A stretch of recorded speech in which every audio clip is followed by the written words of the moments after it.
What if I told you that the people controlling every decision you make, every law you follow, every breath of freedom you think you have, are not human at all? I know how that sounds, but stay with me, because in the next few minutes you are going to see something you cannot unsee. And by the end of this video, you won't be asking if this is real. You'll be asking yourself, how did I not see it sooner?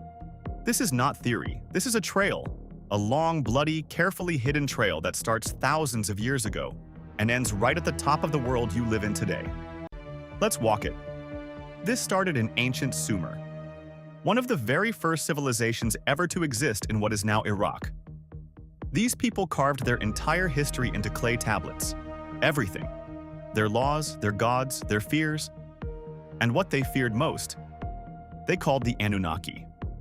They called them gods, but read the actual translations, not the cleaned-up versions they put in textbooks, and what you find is something else entirely. These beings had scaled skin, long, strange heads, and eyes. That moved wrong. The Sumerians did not pray to them out of love. They prayed out of terror. Move forward to ancient Egypt, the most powerful rulers on earth. The pharaohs, every single one of them wore a cobra on their crown, dead center of the forehead. They called it the uraeus. History books call it a symbol of power. But what if it wasn't a symbol? What if it was an identity? Cross the ocean to the Maya, one of the most mathematically advanced civilizations in history. They worshipped a reptilian god called Itzamna, not a god of love or light, a god who managed people, controlled food, decided life and death.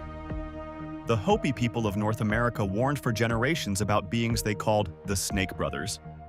Creatures that looked human on the outside, lived underground, moved into communities, whispered into the ears of leaders from the inside. Ancient China. The emperors, rulers of the most populated civilization on Earth, didn't just use the dragon as a symbol. They claimed to carry dragon blood in their veins. Not as poetry, as biological fact. Now step back and look at all of that together. Sumer, Egypt, the Maya, the Hopi, China. Different continents, different languages, thousands of years apart. Zero contact with each other. Same story. Every single time? Something reptilian was running humanity, and it never stopped. Let's start with something you may have already seen. In July 2023, a woman named Tiffany Gomas was on board an American Airlines flight at Dallas-Fort Worth Airport. Security cameras caught everything. Passengers filmed everything. She walked off that plane screaming, not panicking, not crying, screaming, pointing back toward the cabin. And what she said, on camera, in front of everyone, was this: "That person back there is not a real person. Look at her face in that footage. Really look at it. That is not a woman throwing a tantrum. That is not someone having a bad day. That is a woman who saw something that broke something inside her brain. That is raw, unfiltered, animal terror. The kind of fear that only hits you when what you are looking at does not make sense. When your brain is screaming at you that something is deeply, fundamentally wrong." She was removed from the flight. The story went globally viral overnight. And then about 4 weeks later, she reappeared, calm, composed, polished. She sat down for a public interview, said she was sorry, said she had been going through personal stress, said she did not want to talk about what specifically happened, and said she just wanted to move forward. No explanation of what "not a real person" meant. No explanation of what she actually saw on that plane. Just move forward. Since that interview, complete silence. Now think about that carefully. You don't scream, "That is not a real person," because you are stressed. You don't point at a specific person on a plane and say those specific words because you had a bad week. You say those words because your eyes showed you something that your brain could not file under anything human. Someone talked to Tiffany Gomas in those 4 weeks.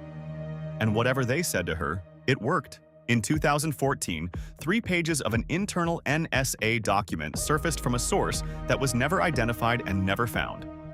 Those 3 pages described a classification level sitting above top secret, something referred to internally as Serpent Protocol.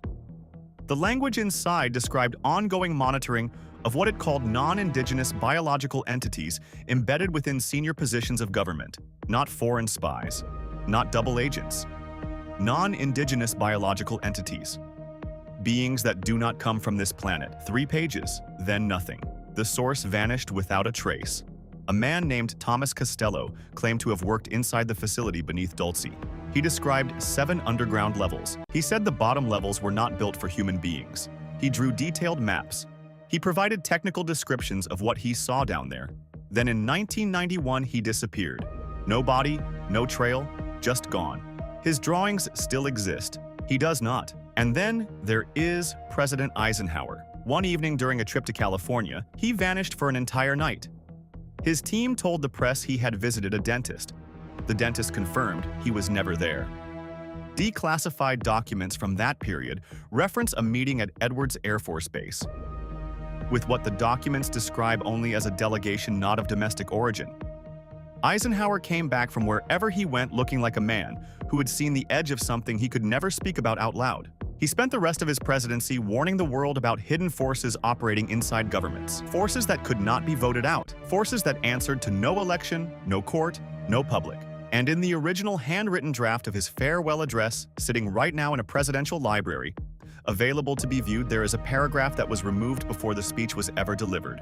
Researchers who have read that draft say it references non-human counsel guiding what Eisenhower himself called the permanent administration. He knew.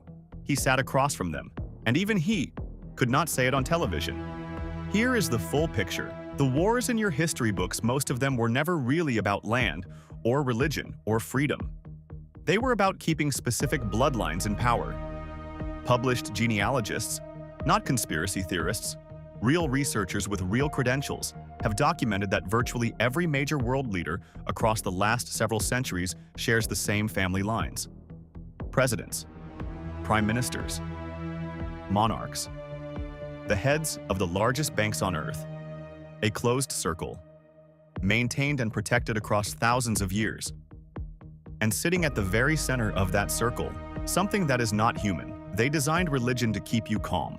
They built financial systems to keep you dependent. They start wars to manage population and to keep you afraid. Because fear, some researchers now believe, is not just an emotion, it is a resource. Next time you watch a world leader on your screen, do not listen to the words. Watch the eyes. Watch the tiny half-second between expressions. Watch the stillness, that cold, flat, perfect, inhuman stillness.